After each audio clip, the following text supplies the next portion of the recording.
उत्तराखंड के चमोली जिले में स्थित है देश के दो बड़े महत्वपूर्ण स्थान। एक है विश्व का सबसे ऊंचा गुरुद्वारा श्री हेमकुंड साहिब और दूसरा यूनेस्को वर्ल्ड हेरिटेज साइट और नेशनल पार्क फूलों की घाटी। पर यहाँ पहुँचना बड़ा कठिन है। साल के केवल 4-5 महीने गर्मियों में ही आप यहाँ आ सकते हैं, क्योंकि सर्दियों में भारी बर्फबारी के कारण रास्ते बंद हो जाते हैं। इन रास्तों को खोलने के लिए भारतीय सेना का योगदान अहम है। बात भले ही बर्फ को काट कर रास्ते बनाने की हो या फिर उफनाती नदियों के ऊपर अस्थायी पुलों को जोड़कर यात्रियों को एक सुविधापूर्ण अनुभव देने की, भारतीय सेना सेवा के लिए सदैव तत्पर रहती है। हेमकुंड साहिब और फूलों की घाटी तक पहुंचने के लिए हरिद्वार से ऋषिकेश, देवप्रयाग, कर्णप्रयाग और जोशीमठ होते हुए गोविंद घाट तक आइए। यहाँ से आगे पुलना गांव तक आप एक टैक्सी से जा सकते हैं, जहाँ से आगे शुरुआत होती है पैदल ट्रैक की। ये खूबसूरत रास्ता घने जंगलों के बीच से निकलता है। भ्युंडार गंगा के दाएं किनारे 5 किलोमीटर चलकर आप पहुँचते हैं भ्युंडार गांव, जहाँ नदी में दाईं ओर से पुष्पवती नदी आकर मिलती है। यहाँ फिर एक पुल को पार कर 4 किलोमीटर आगे घांगरिया नाम का एक पड़ाव आता है। गोविंद घाट से घांगरिया के लिए हेलीकॉप्टर सेवा भी उपलब्ध है। घांगरिया 3050 मीटर की ऊंचाई पर स्थित एक बड़ा पर्यटन केंद्र है, जिसके बीच में गुरुद्वारा गोविंद धाम स्थित है।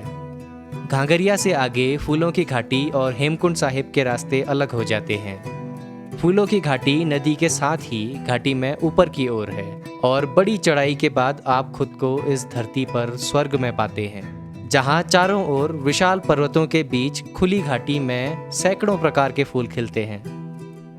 हेमकुंड साहिब हालांकि कहीं अधिक ऊंचाई पर है, जहाँ करीब 70 मोड़ों वाला 6 किलोमीटर लंबा एक बड़ा कठिन मार्ग घांगरिया से आपको 4180 मीटर की ऊंचाई पर स्थित हेमकुंड साहिब तक लेकर जाता है।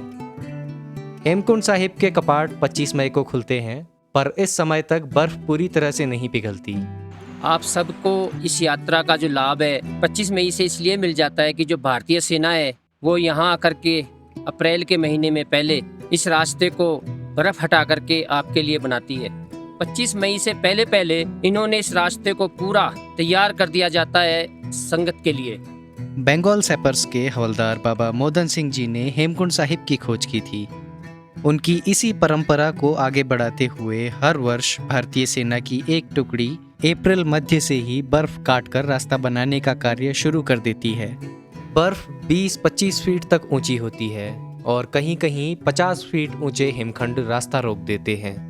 लेकिन इनको इतना उत्साह, इतना प्यार गुरु घर से होता है कि इस रास्ते को 25 मई से पहले पहले तैयार कर देते हैं। ते सारी भारतीय फौज वालों महाराज आप जी दे दरबार दे रस्तियां दियां सेवावां कीतियां गईयां हन महाराज।